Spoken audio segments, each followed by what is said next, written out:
Welcome to the National Real Estate Network video training program. This video is part of a series designed to help beginning and experienced real estate investors with the different aspects of purchasing and investing in properties. Be sure to click become a member at 27monthlymeetup.com. Okay, so I want to thank everybody for being here. This is going to be a seminar on find, fix, and flip. And my name's Mark Mopp, and a little bit about me. I started buying properties and really buying them heavy in the 80s, early 80s, maybe before you guys were born. And we went, my wife gave me a choice of ballroom dance, ballroom dance, square dance, or a real estate investing class. We took the real estate investing class, and 6 months later, I had bought 26 houses.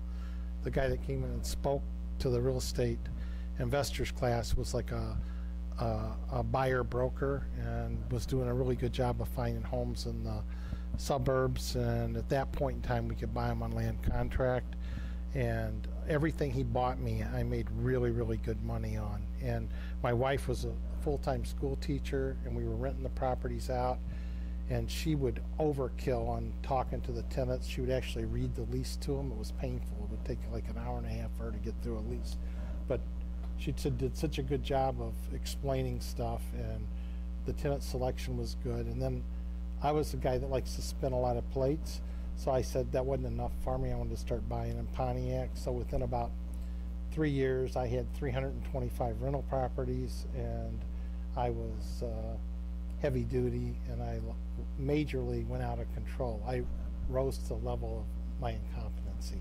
So then I had to get out of the rental properties, so I learned how to do rent with own, lease options, and did really well at that, and got out of those. And then I just got into buying like 8 properties a month and selling them.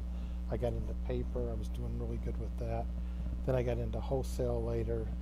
So I've been at the game a long time, and when the market crashed, I was over leveraged, and I was one of the first people to go down when that happened. So I got to start all over. And today I make my living. I do internet marketing for people that you would know would be like Mr. Roof, Rizzo, the dumpster company. You guys might not know that, but they're the largest dumpster hauler in Michigan. I do a lot of work for people where I bring them up on the internet, so I've learned a whole new trade out of that. But I've always ran a local real estate club, and then one of the companies I was doing internet marketing for is Volunteers of America, and they're running ads to sell to have houses donated, so I'm helping run that program with them, so on the donated houses. So I'm back into this looking, and I'm back into doing wholesaling, where we're actually out chasing houses, and we've got like a mentoring group that we're working with. So that's kind of a little bit about my background. So what we're going to do today, the agenda, is we're going to talk about where to find property, how to price property, how to negotiate a buy, ways to market yourself when you're looking, how to title a property if you get one, how to fix up or rehab a property, we'll get into it, and where to find subcontractors to work on your properties, or how I did it. And Ken, you can interrupt anytime you want. You've got a really experienced investor in the room. So Ken's going to actually speak tonight too and talk about what he's done. So we're going to talk about exit strategies, so like once you've got a property, being able to get out of it, and then talk a minute on the mentoring program we're currently doing. So what determines the price that you're going to pay for a property? And Chris, I might have you do some writing on the board. So anybody got an idea what would determine the price you'd pay for if you're going to buy an investment property? How you determine what you want to pay for one? Yeah, so what? Yeah, so what's the market value of the property, which is real key. So, but the real question for you is how much profit do I want to make? So that's where we're going to start. So just for the sake of doing this example, I'm going to say that I'm going to buy a house and I want to make minimally $20,000. That's my objective, okay? So, so what we want to make in profit, we're going to write $20,000 down, and then we're going to determine what the rehab is. And before I get out of here tonight, I'm going to walk you through some of the ways to determine rehab costs. So let's say that the rehab, after I walk you through it, let's say our rehab cost comes up to $10,000.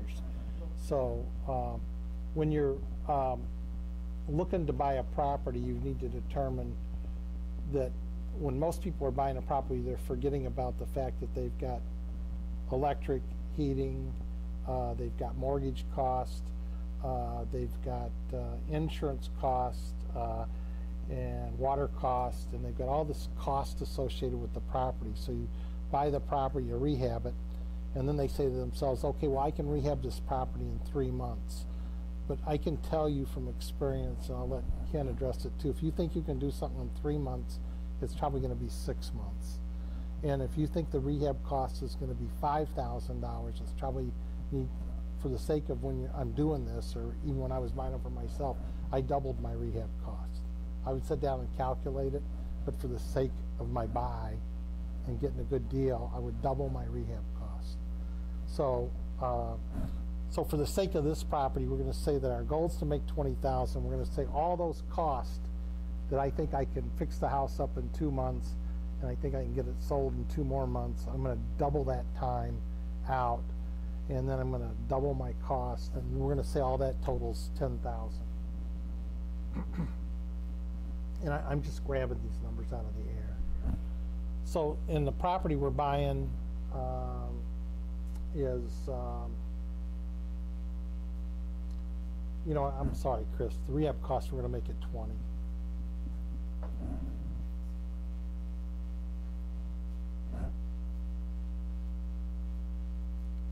Okay, so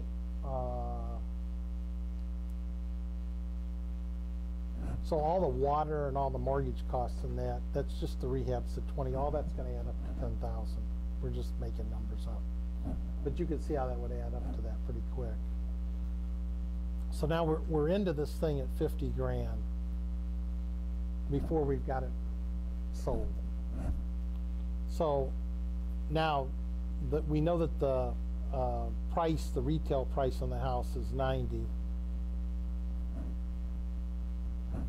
So then the question is what's the top dollar you can pay for the house?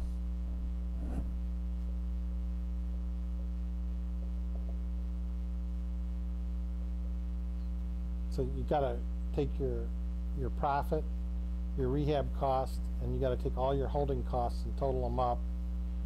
Then they're going to total $50,000. So you know that the most you can pay for the house is $40,000. Everybody follow that? And everybody that does this, new people doing it, they totally underestimate what those costs are going to be. I mean, and the other thing is if the biggest mistake I see people making, and I can look back at myself because I'm a major plate spinner, was tackling too much stuff. There's always deals. You should tackle what you can chew. So, one at a time, starting out.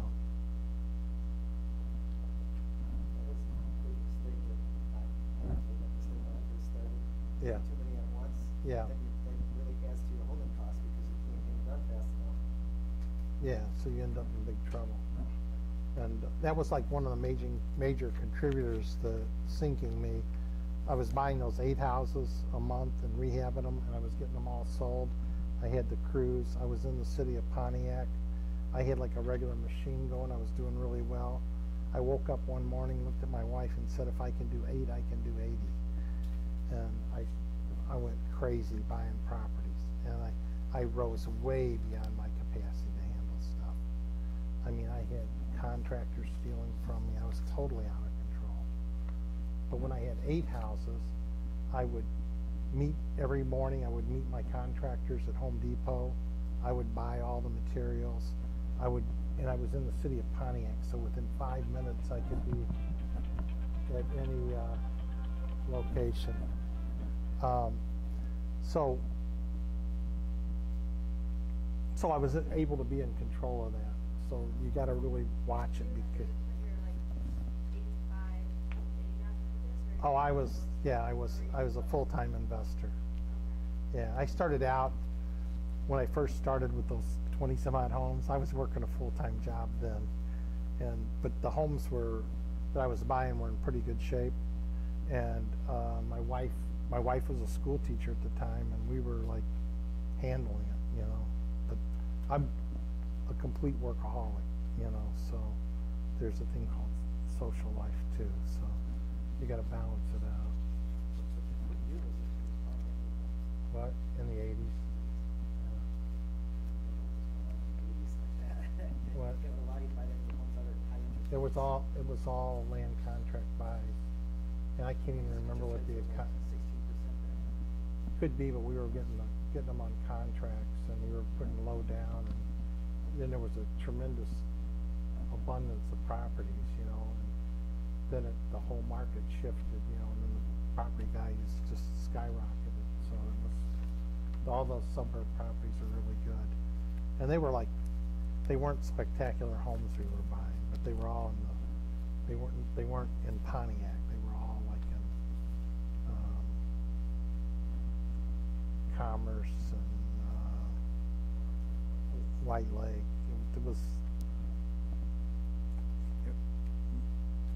I don't know how to describe the properties, but they were like, you know, 3-bedroom, smaller homes, most of them. So is everybody pretty clear? Like, you got to really, when you're looking at this, you got to really think through your pricing. So this is stuff I covered we had a wholesale meeting. So like, you got to find, there's certain type of sellers you're looking for. You only want to work with motivated sellers. So you want to work with somebody that's had animals, commercial carpet, their house smells atrocious, and there's no buyers, then they're motivated to get out. I don't know were your buyers motivated, or sellers, I mean? No, not really? Okay. The court was forcing them to sell the house. Well, yeah, that's motivation, yeah. So when we were doing this full time, we were cranking out those offers through the real estate companies and upsetting a lot of realtors, but getting a lot of deals too. But that was like a time belt. So we'd make the offers, and then we'd wait for them to come through. And then we were doing all this stuff too on the types of properties we were chasing. So I'm not going to try to cover that. And there was a certain kind of property, you know, when you look at all these guys like Flip This House and all that, they're all of them are buying not houses that are all fixed up that are great, because there's no motivation. So they were all like fixer-up type deals. So you're not going to find you're going to have to know the rehab business to get into this business. So the fact that you're handy and can fix stuff up, you've got to be able to deal with that. So we were always looking for properties that were fixer-uppers, you know, the type where when you go to look at the property, the water's running out of the basement windows because somebody broke the plumbing off and the basement's filled up with water. You could put goldfish and let them swim in with the furnace, that kind of property. Or the lady that had poured sand into her basement because she wanted to make a permanent litter box for the 20 cats she had. So those are where you get some really great deals that other people don't buy. Or the house is full of trash and debris to the point like that people can't even estimate what the value is, and they look at all that kind of stuff and they can't determine how to price it. All I'm saying is the best deals I got in real estate were the ugliest houses. So and they had to be a motivated seller that wanted to walk away. So you gotta then how to market yourself is exactly what you guys are doing, like going to the RIA meetings. You got to start looking for wholesalers. You got to these are some of the ways that we did it, and I'm not going to spend a lot of time on that because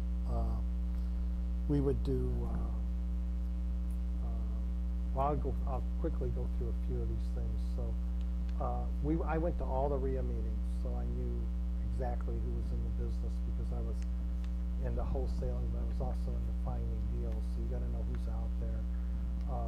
We would buy vacant lots at the DNR auction when I first started, and I could buy a ton of them for like anywhere from $25 up to $150. And it took a long time for the foreclosure process in the past. So we would put great big, like a C21 type sign on it, and then we would list that the lot was for sale, but we had huge sign that says we buy houses for cash. So we were really looking to buy houses in the neighborhoods where we bought the lots, and we would look to market that. So we also worked for, we were advertising for charities, so we were getting a lot of vacant land, donated lots and stuff. But the lots were really an opportunity to get more signs up for buying property. So we bought lots of vacant lots. Or we would offer to market vacant lots. I had a person that bought DNR property, and we offered to put for sale signs up on every one of his properties, but we wanted to we buy houses for cash too. So like in the city of Pontiac, where our market was, you could not hardly go anywhere where you didn't see our signs up that said we buy houses for cash. And they were legitimate. The city couldn't do anything about it, and it was a really good marketing for us. We did like Freedom of Information Act on the city of Pontiac for getting a list of landlords. So we're looking for worn out landlords. I knew the bailiffs in the courts, so when the property was being forfeited on, or property was being where there was an eviction process, the bailiffs were giving me who the landlords were, so I could hit them with postcards because they were in a distressed situation. Don't want her. We rode the area when we saw properties that were abandoned or grass growing. We were tracking down who the homeowners were. We were doing business cards everywhere. Like if I went into stores, I would leave my cards that I buy houses for cash. I've done radio advertisements. Okay. We were doing representing charities. We were actually doing billboards for donating your property. Newspapers, we ran ads all the time that we buy houses for cash. Today, I don't know how good that would be or not. But that was basically, this is the kind of stuff we did. So it was just a numbers game on getting yourself out there. I found the guy that had a route with party stores that delivered the papers for the Oakland Press, and struck a deal with him with his own phone number. So he knew all the owners of the party stores, so we had our own brochures in there that we buy houses for cash, but with his phone number, that would pay him a bird dog fee when he brought stuff to us.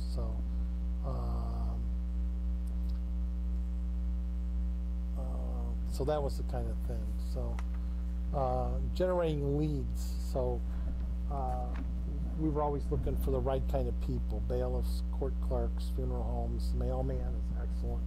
They know everything that's going on. So if you can develop a relationship with a mail carrier, he knows who's in foreclosure and can lead you to the motivation.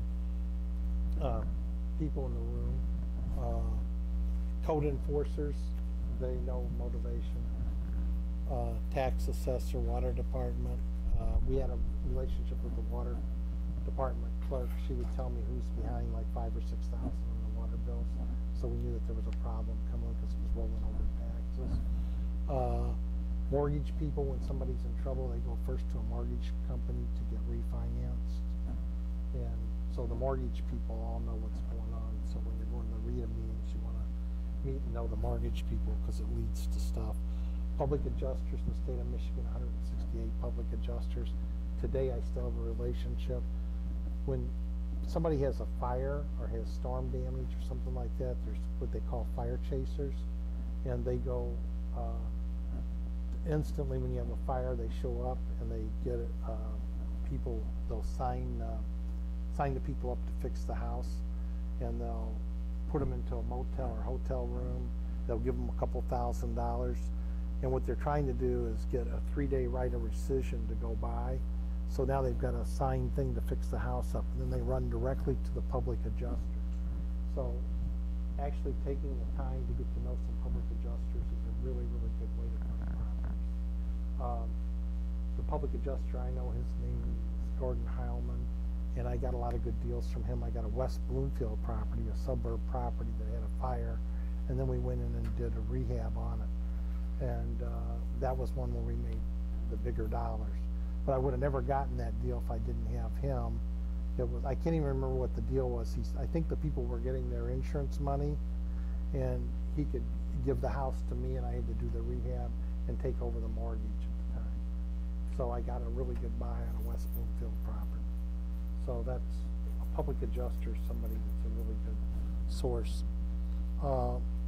Owners of charities get offered properties all the time. So like Volunteers of America, that leads to some really good deals.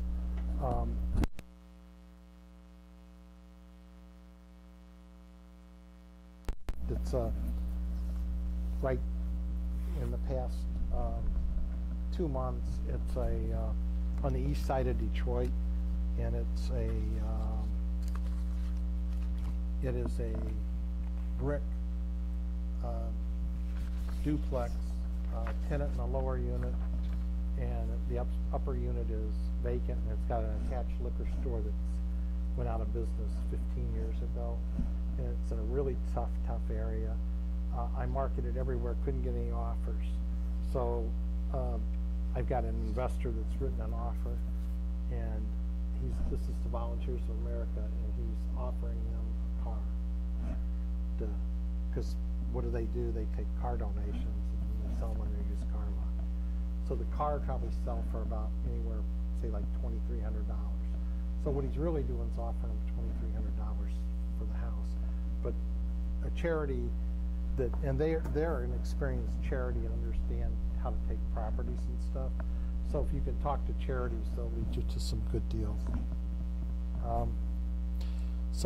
Auctioneers, you need to go to auctions because then you can meet cash buyers if you're looking for partners and stuff like that, or if you're looking, like if you're a wholesaler wanting to sell, you'll find people that can buy them. So contractors, BPOs, agents, those are people that do broker price opinion. Like if somebody's getting foreclosed on, they're going to be looking at the property before the foreclosure's ever started. Some of the people are 1 or 2 payments behind. They're sending out a real estate agent to look at the house to determine the condition of it or to see if somebody's abandoning it. But those are properties that are leading to deals. So there's a site called REO Network that lists those guys, so they're good people to get to know. People in jail, landlords go to jail. Department of Natural Resources in the state of Michigan, if you die and nobody's there to get your property, then it reverts to the state of Michigan. The Department of Natural Resources handles that. Any city that doesn't have their own auction for tax foreclosures, the Department of Natural Resources handles it. So that's a source for getting properties. The Department of Transportation is another source. When they're doing a road widening, they buy all the surplus property, and then 2 or 3 years later, the properties that they didn't use, they sell them on land contracts at an auction. So that's a good place to do it. IRS, and I never did much with that. Forfeitures if you sell a house on a land contract and you're going to go to foreclose on that house, you have to do a judicial foreclosure, which is very costly. So people that sell on land contracts always end up doing what's called a land contract forfeiture. They're handled in the district courts, and that's public information, but it's not published. So you can get some really good deals on land contract forfeitures, but you need to know a bailiff or some source to gather the information on where that's at. So the point of that is you're actually dealing with properties that nobody else knows about, kind of, or there's fewer people chasing. I gotta ask you, did Chris put that bakery lead on there? No, I actually had at one point it would make sense. I actually had a baker that I knew really well, and he was like, I don't know how it was, but he was like getting me leads left and right, and he was handing my cards out. So, yeah. Probate, I'm going through this really quick because this isn't really the main purposes, but probate attorneys, they're interested in getting a legal fee. So when properties go into probate, they want to just get the property sold. I have a pending sale where you were actually in the meeting here where the guy brought it. I've got that closing now. He said, I've got a friend that is handling a probated estate. He was the trustee. So we made they only wanted, the house was worth about $30,000 more than what they listed it for, and they listed it with us. We got an instant sale on it. We actually had like 4 or 5 offers on it. It was in East Point, and so anyway, all I'm saying is probate's a really good area to do. And then probate attorneys, what people don't realize is that, like, let's say they've got an estate and the guy's had like 4 or 5 properties and 4 or 5 of them are in Detroit, and they're looking at it going, well, you know, like the property's vacant or there's situation with it, or in Toledo. They a lot of times just abate the properties because they don't see an instant solution. And when they abate properties, what they're really doing is the guy's dead, they just quit paying the taxes and walk away from it. So they're just walking away from the property. So if you can get to know probate attorneys, there's deals there that you can put together. And when I was rocking and rolling on it, I had one probate attorney I was getting deals from left and right, and he handled a lot of probate. And but it's kind of a good old boy network too. I mean, I used him as an attorney. Okay, so pre-foreclosure lists are good because you can see what's coming up. I was doing all this stuff, so the more of this stuff, but I was full-time at it. So, but you got to be able, it's a numbers game, so you got to be out there cranking. So landlord list, if you can get it from a city, because there's always worn out landlords. HUD and VA, originally when I got into it, I was doing some. At the end, I wasn't doing any. FSBOs were okay, but I didn't really, I was looking more for motivation. A lot of FSBOs aren't motivated. Expired listings were good because we would just go in and crank an offer out and on them after the fact, but we could talk directly to the owner.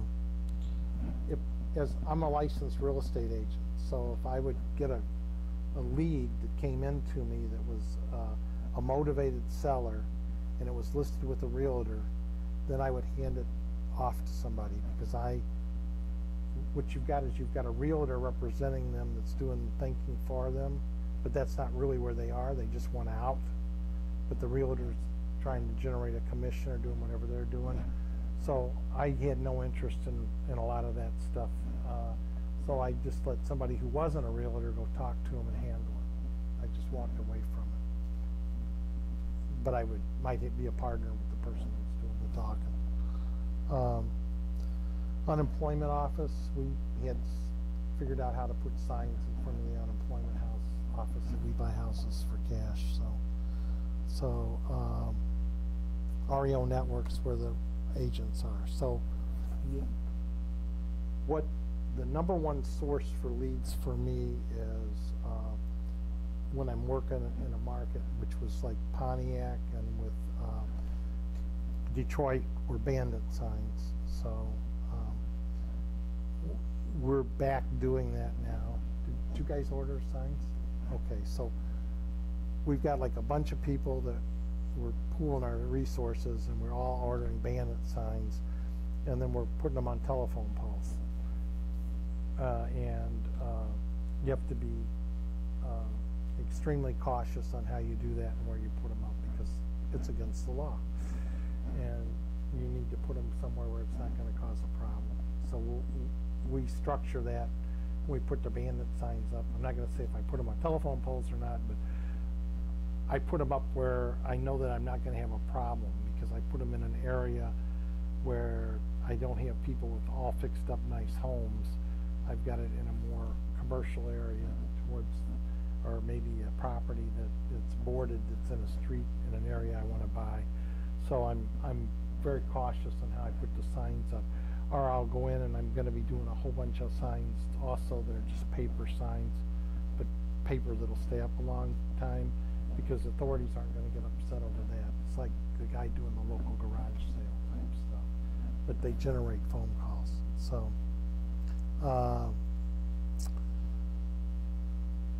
so basically, you've got to be able to get your lead, drive by the property, set up an appointment with the seller, gather all the information for appointment. You got to have a toolkit. You got to have a digital camera. When we go out to do the deal, we're going to want to go there one time, so we carry lock boxes with us. And this is when we're doing wholesaling. And if we're dealing with somebody that's a majorly motivated person, we can go in and strike the deal. In other words, they don't want the house anymore. They want to walk away. So we carry the purchase agreements, the forms with us. If we're unsure about the house, we actually have an advertising agreement and get them signed so that we can still publish the house.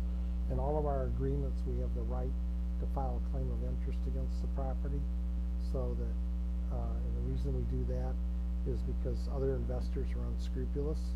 So like that house I was just telling you about in East Point, I had another realtor and her customer try to go around us and tried to avoid the fact that the house was listed in totality.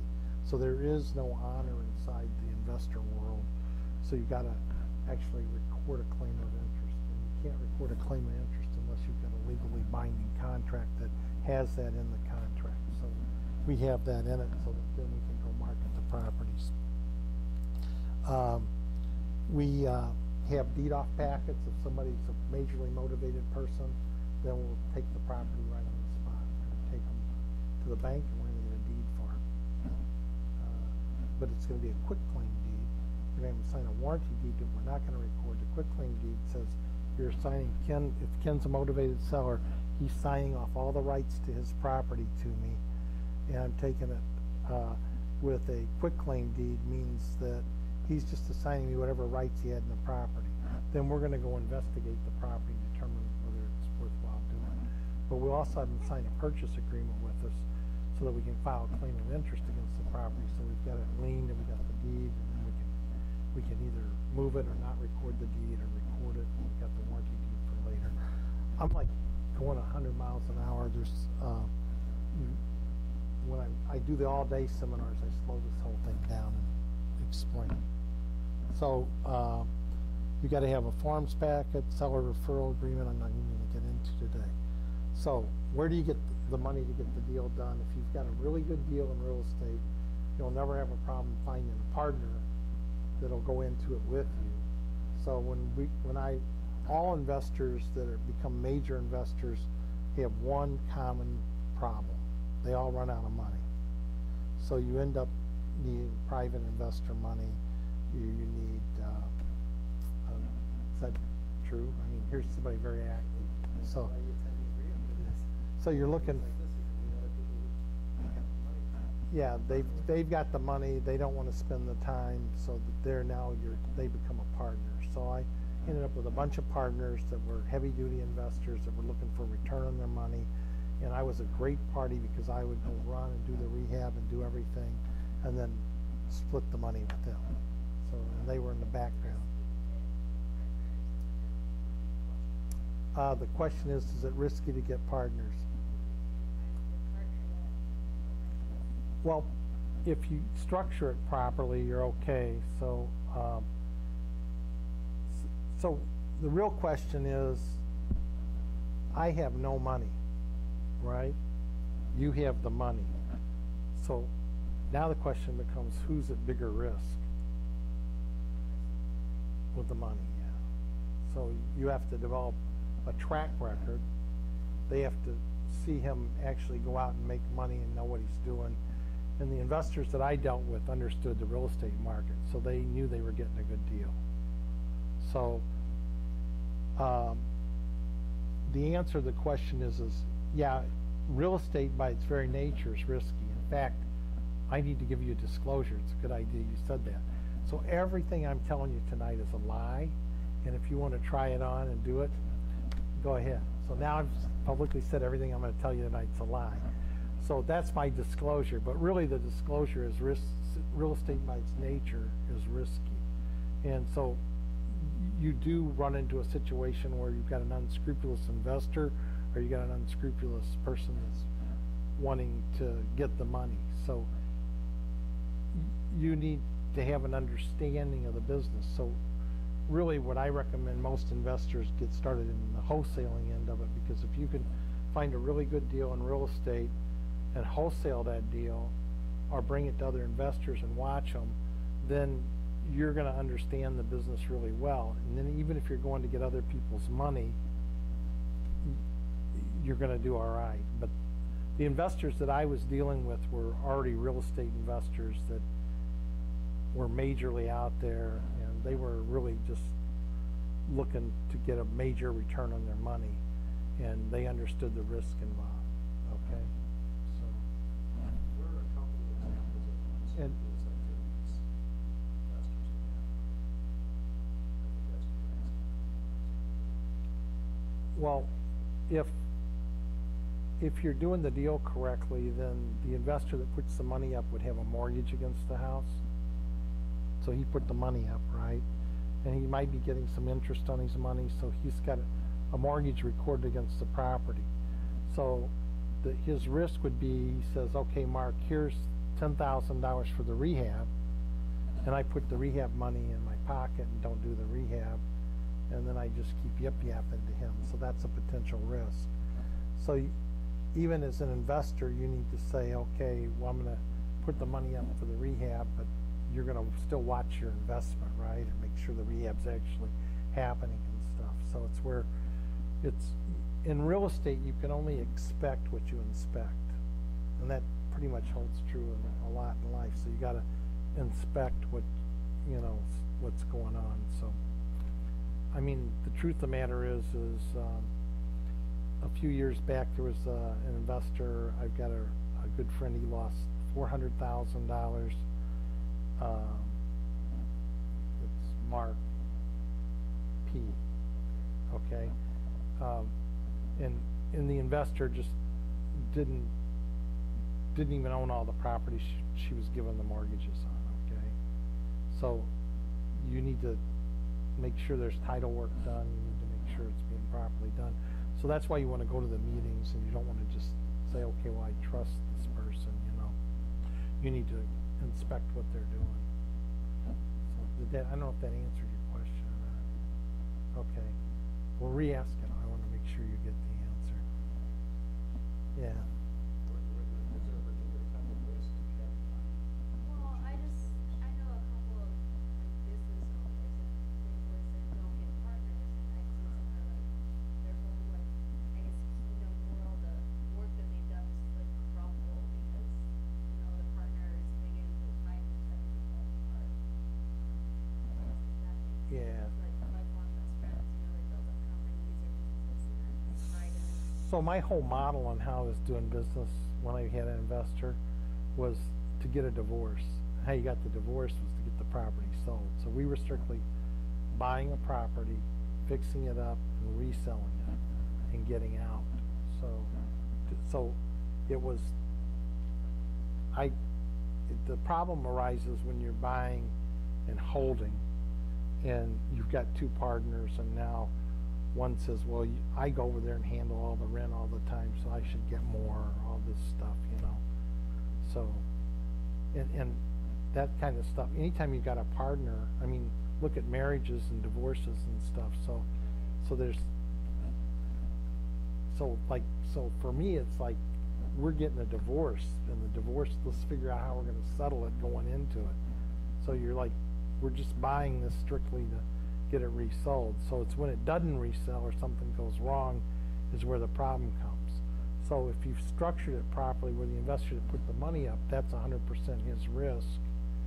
And then if the, yeah, so if I was going to get a rental property, I probably wouldn't be doing it with an investor. Do you follow?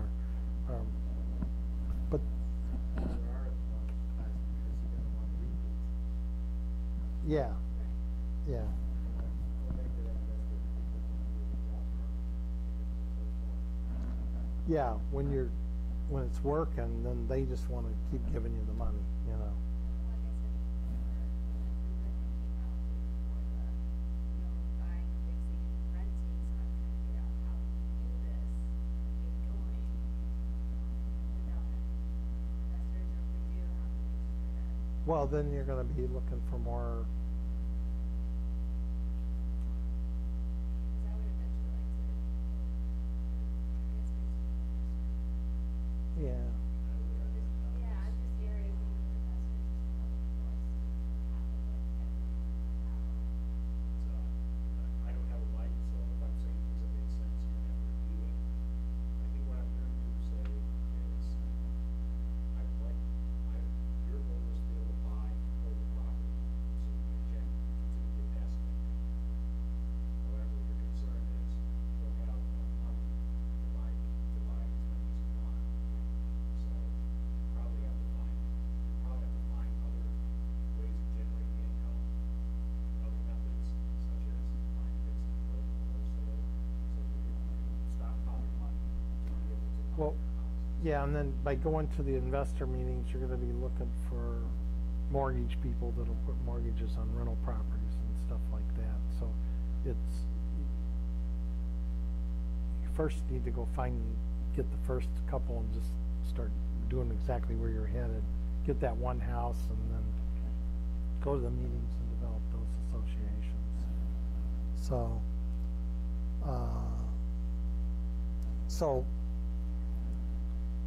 how to take title to the property, and we're doing an all-day seminar on Saturday, so I've got a real estate attorney coming first thing in the morning that's gonna actually show people how to set up their own LLC and stuff, and he's got a whole course on it he's written, so he's gonna beta test the group by giving them the step-by-step stuff. So the answer is basically most real estate investors are doing a limited liability company, so that the property is, if somebody slipped and fell or they couldn't get insurance on it, is if somebody got hurt, that's gonna, the suit's gonna have to be against the limited liability company. It's not gonna affect your savings or your personal money. So how to insure property? If you're buying investment property, you're going to run into issues because the property that you're buying might be distressed to where the insurance company says, I'm not going to put insurance on it. So Michigan Basic could give you a Michigan Basic policy, which is basically a fire policy. So what I would do was I would get, and I haven't done this in a while, but I would buy builder's risk policies. So builder's risk policy, because I was doing a rehab on the property, a builder's risk policy would cover all my tools, anything I was doing to that property were covered. And then I would get a liability policy.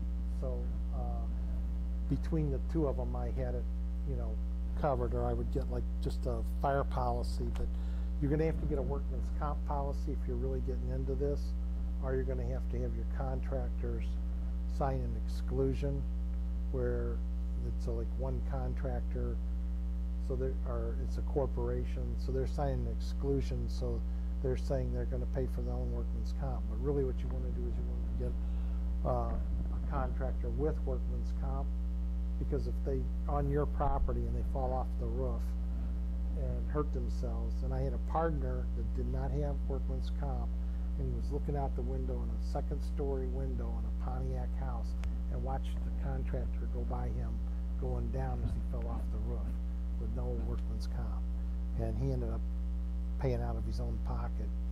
He didn't get a $25,000 settlement or something out of it, but he paid for the guy's hospital bills and took good care of him and got past that situation. So what that means is most contractors will say, okay, I have insurance here, but the only way you can really make sure they've got insurance, you need to be added on as an additional named insured. And they'll say, okay, here's my insurance policy, but you need a policy from the insurance company actually emailed to you that has your name added as an additional named insured. Because what contractors will do is they won't pay the workman's comp premium the following month, so they don't have workman's comp, and then somebody gets hurt, you end up getting sued. So if you use contractors, you have to make sure that they've got a policy and you're added to it. So where to find rehabbers? So the majority of my rehabbers that I found were from, like if I needed a siding contractor to do siding work, I would look for siding companies that were doing work on houses where they were out in the field working. I would walk up and say, is the owner here? Because I like to talk to them, and they would say no. Then I would tell them I'm an investor and I've got property, and do they do work on the side? Because I'm looking for a lower cost siding guy, okay? So that's how I found most of my roofers, siders. I had also, if you go to Home Depot at 7 a.m., 7:30 in the morning, you'll see a whole string of contractors checking out at the counter. So I would get to know and I was already in Home Depot, so I knew the clerks there, and I would find out who the contractors were. And this is like a statement that I'm not, there are a large number of contractors that drink, okay? I have a substance abuse problem. So I was looking for functioning alcoholics versus an alcoholic that wasn't functioning. In other words, I just made the assumption that everybody I was dealing with had issues around that. So, but I knew that people that were at Home Depot at 7:30 in the morning usually wouldn't start drinking till later in the day. So I was looking for contractors that were at Home Depot at 7:30 in the morning, is what I'm saying. And I was looking for experienced contractors. So the clerk could tell me which contractors were always busy and in there working. So I hung around. I was already at Home Depot, but I was looking for, I found a lot of contractors at Home Depot in the checkout line. So you go to the RIA meetings, and people that have contractors working for them are not going to tell you who those contractors are. And if they are giving you the name of a contractor, it's probably not a contractor you want. Does everybody follow that? So you really got to go out and find contractors that are out on the street, that know what they're doing, that you see the work being done, you know it's quality work. So I have a brick repair guy that we sell leads to, and he does chimney repair and chimney work. He gets his laborers from the union. So like say you got Kroger's, there's a Kroger's out by us right now where it's being totally, brickwork's being done. So he's going to be the guy talking to those guys, asking if they do side work. Do you follow? And hiring them. So you're looking for a quality guy that knows how to do quality work, but you can get a good deal from on value. So that was basically how I developed it. Once I got a rehab crew that worked well for me, then I just tried to hang on to them. But all rehab crews that do work on houses eventually lose their mind. So I would hire a rehab crew, and for months and months they'd be doing a really good job, and then all of a sudden I would get bids from them that were ridiculously high or something. So I was always having to say, whoa, I can't do that, and then switch crews and stuff. So it's a dance, so you got to really know what you're doing around that. So you need to have subcontractor agreement. On Saturday I'm going to do an all-day seminar, so I've got a subcontract agreement. I'm going to go through it in depth, and the key things on a subcontract agreement when you're hiring a subcontractor is you need to have a pay structure that works. So if you're hiring a brand new contractor you've never used before, then you're going to go buy materials from them, and you're only going to buy a limited number of materials, and you're going to make sure that you pay for them and they get from Home Depot, and then they get delivered, and then he's going to finish the work. You're not going to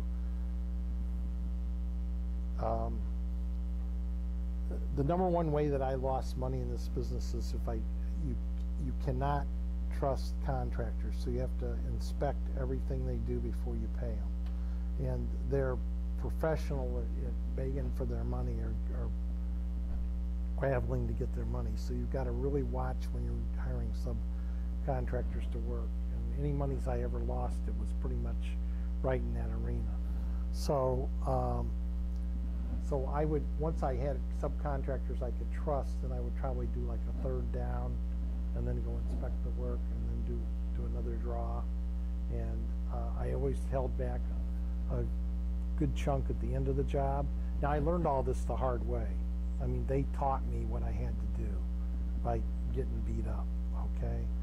So, and when I first started, I was so naive. I had one house, I went out to inspect the job and I looked up the gutters and I said, how did you ever find old gutters like the ones that were on the house? I was like so impressed that they were able to go replace these rounded out gutters. They didn't replace the gutters. They took heat duct tape, and where the holes were in the gutters, they put heat duct tape above and below and then painted it. And I'm standing there looking at it, and then like first rain, you know, all the stuff's peeling off. I had one contractor use garden hose instead of plumbing in the walls with, you know, I mean, I had a guy do cardboard and paint over it. I mean, I just had all kinds of craziness. So you have to go inspect, and you got to go. So when I was doing those 8 houses, I was out every day stopping at houses and looking at it. And I could, Pontiac was a great market because anywhere in Pontiac I could be there in 5 minutes. So I could just do my little run, you know. And I was inspecting the guys that had been working with me 3 and 4 years. But the only reason I was is because I'd been beat up so many times. At one point I had a problem with furnaces. The furnaces kept disappearing out of the houses. So finally I marked the furnace with these pins that they mark at the junkyard. I marked my furnace, and I found out that I was buying the same furnace from the same heating contractor. He would just move it to another house and sell it to me again. So then, you know, so usually if you've got a theft problem with a rehab job, it's your subcontractor. It's not the neighbor going, oh, I need a new toilet. You know, it's the subcontractor going, I can, you know, go put this in another house. So dealing with subcontractors and you're doing rehabs and you're not doing it yourself, you've got to really be there looking. You want to add anything to that? Am I off, or have you? Okay. So,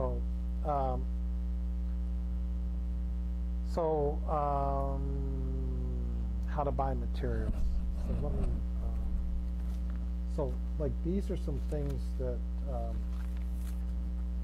to think about. Okay. So,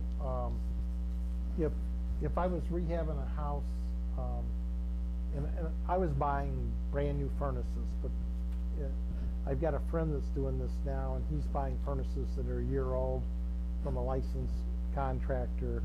So he's picking them up for, I just talked to him before the seminar, so $250, and he's spending about $200 putting them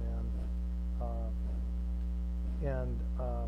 On his kitchens, like when he does a remodel on a kitchen in a house, this is a house, even if he's going to resell it, he goes to Craigslist and he looks for people pulling cabinets out. So his typical cabinets are running him from $300 to $500, where if you're going in to buy brand new kitchen cabinets, it's going to cost you a lot of money.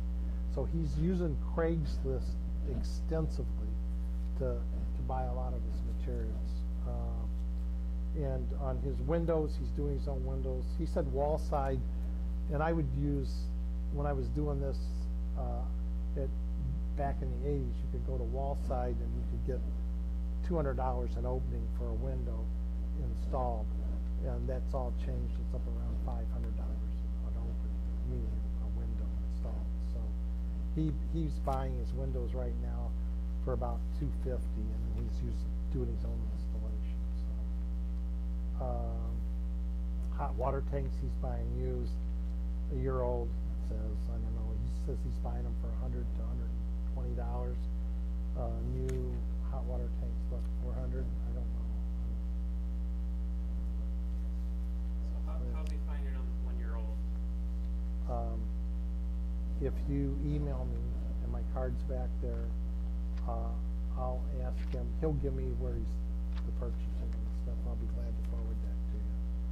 I'm just saying, you gotta really, you know, you probably got some risk in doing that, you know, but it offsets if you're doing this in a volume type way, so. Back to this, subcontractor, I would buy the materials for them, and I would do it at Home Depot, but I was meeting a lot of contractors there. I had to have proof of workman's comp and liability insurance, and I had to be, that proof had to come from their insurance carrier, not from them. You got to get their tax ID numbers and all of that.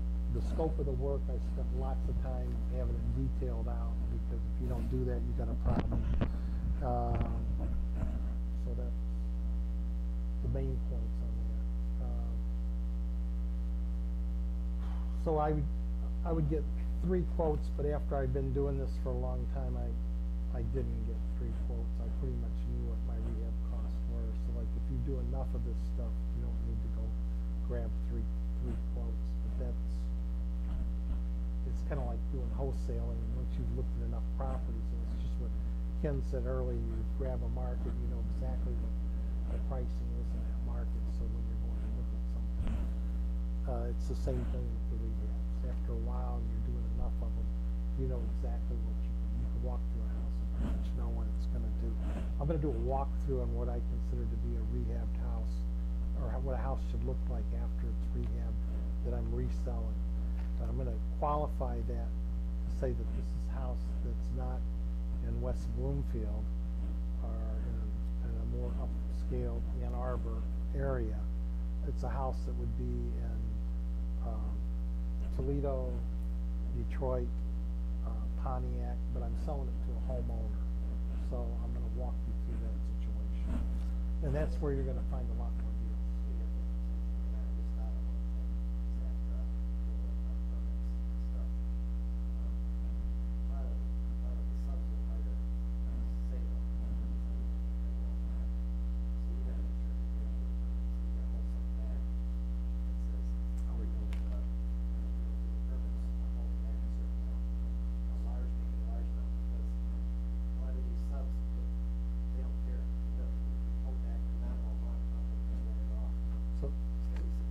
So I made a mistake of having a sub to put a roof on, and he said he was gonna pull a permit on it, and I called back, $500.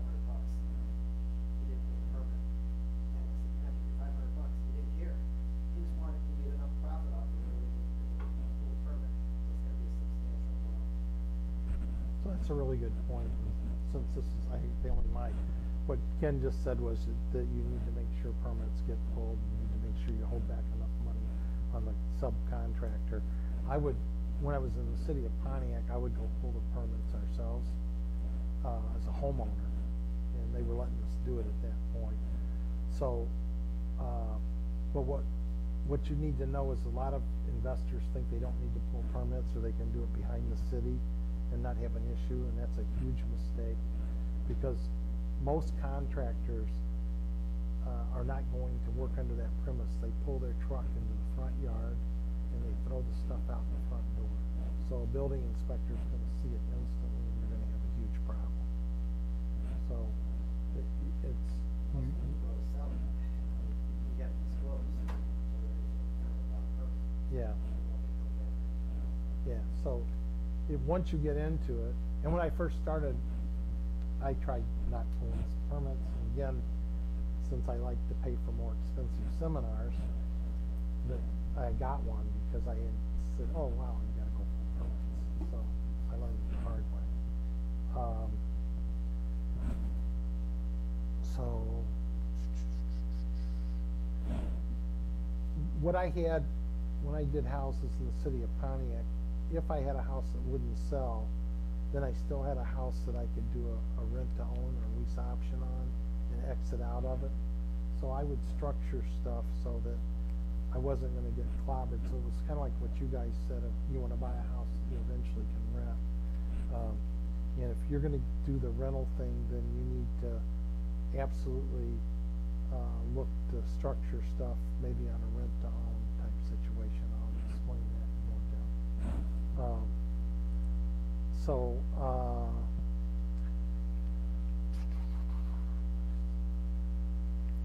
So let's talk about like a house that you would rehab. And if you can feel free if I miss something to jump in. So again, now we're back in Detroit. We're in Pontiac. We're in Toledo market. We're into markets where there's more rental situations, but there's also home buyers.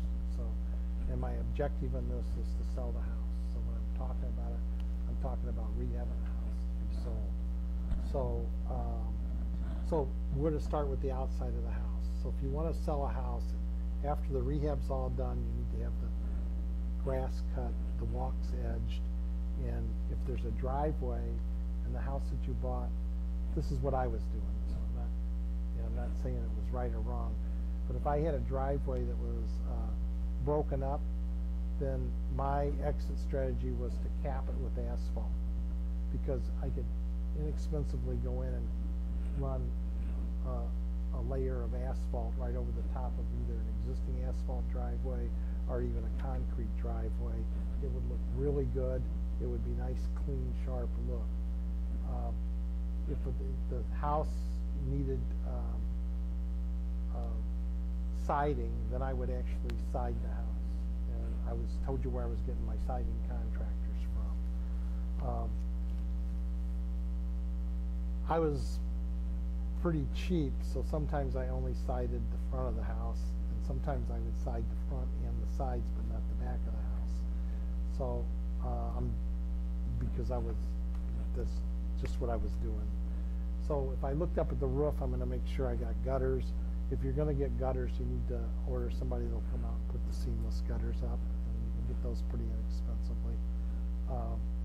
If there was a roof, and the law says that you could put 2 layers of shingles on the roof, then I would have, if I was putting a second layer of shingles on the roof, then what I would do was I would cut the top 2 feet off of the existing shingles. So if you looked at the shingles from looking up from the ground, it would look like there was only 1 layer of shingles on the house. But when I sold the house, I always disclosed there was 2 layers. But what the eyes see, you want a nice clean look to it. So that's what I would do. Does everybody follow that? So I'm trying to cover the outside of the house. Shrubs, if it had really old shrubs in that, we would rip them up and put new shrubs in and do some landscaping. So that was the front. If it was houses, at that point in time, I was adding some brass kickboards and stuff like that. But you need a nice clean look from the outside. So then you walk into the house. If the house did have older windows in it still, it didn't matter if it had new windows or older windows. I was doing window treatments on the inside. So I would have usually like, I'm not like a valance, right? I don't know what you call it. And then I would have the blinds so that you could, they weren't expensive, but at least it was somewhat staged. And then in the bathrooms, I would have towels. So now we're in the living room. So I would get my carpet from a guy named Ron Fraley. He owned a company at that point. It was called Carpet from Georgia. And for $10, I could have carpet installed per yard. That was by the yard. And the carpet would be really good quality carpet. He was doing all the builders, like building West Bloomfield. And so I would have good quality carpet for $10 a yard. I think he's up to like $13 or $14 a yard now. But he would do a really good job. If I ever had a problem with the carpet, he would come rip it out and redo it. So, and there's the investors that I was doing this stuff with 20 years ago are still using him. So he was a really good value for me.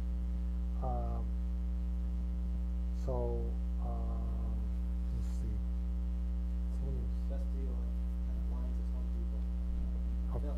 They'll measure and install all blinds in your house for like $100 or something like that, $120. Oh, that's Not a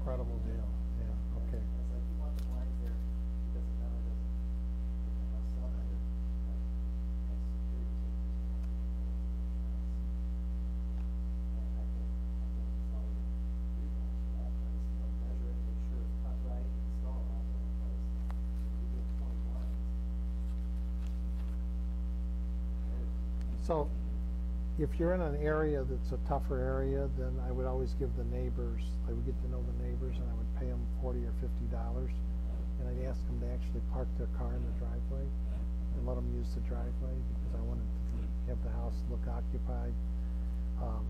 I always I had a stock of stickers that you would put on the front door. By clicking the link in the description below, you can purchase the full version of this video in all the forms mentioned within, for only $7.99. Or, if you like, you can get access to all of our real estate investing videos at 27monthlymeetup.com. The cost is only $27 a month, and includes all past meetings, 3 new meetings a month, plus all the forms mentioned. Thanks for watching.